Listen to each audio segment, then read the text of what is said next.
What up? It's V8. This video is for my dude 36031. You want to know how the line lock was hooked up? So here it is. You got two fittings on the front. The top one goes into a line that goes down and around into right here.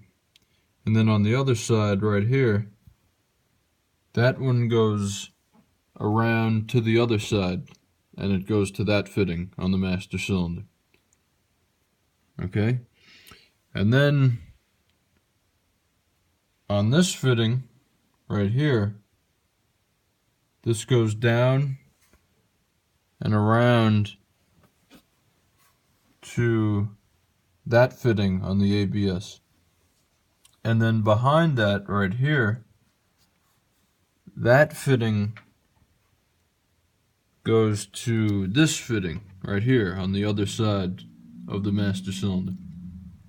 And as for the bottom one right here, that line goes down and then it connects to a stainless steel braided line.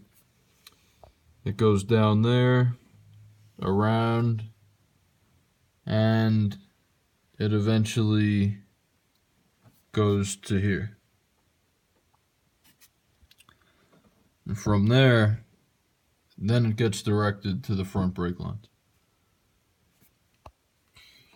And then for the wiring, black is ground, it's grounded to the firewall, and then red is positive. It goes through the firewall into the cabin to a button on the shifter. And that's it. Hope this helps. It's V8 signing out. Keep it American. Peace.